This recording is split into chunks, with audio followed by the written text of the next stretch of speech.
Fairfax County voters will be asked to vote yes or no on 4 individual bond questions on Election Day, November 6th.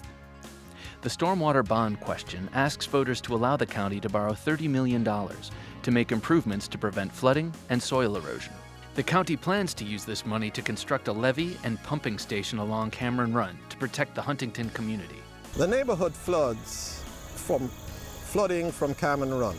Cameron Run at Huntington is subjected to surges from the Potomac River and from flash flooding from a 60 square mile watershed. In addition, the Huntington community was built in the 1940s before any floodplain regulations existed.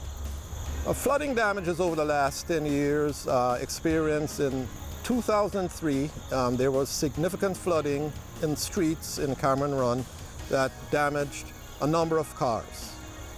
In 2006, there were over 160 homes damaged due to a flooding event, and in 2011, over 160 homes were also damaged as a result of Tropical Storm Lee. In 2009, the United States Army Corps of Engineers determined that building a levee along Cameron Run was the most cost-effective way to help reduce flooding in the Huntington community.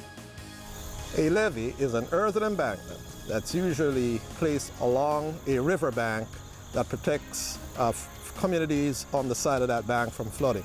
The levee will start just west of Fenwick Drive and will run 2,800 feet eastwards along Cameron Run to the Riverside Apartments, where it will terminate. The levee will be 70 feet wide at its base, 10 feet wide at the top, and will be approximately 11 feet high.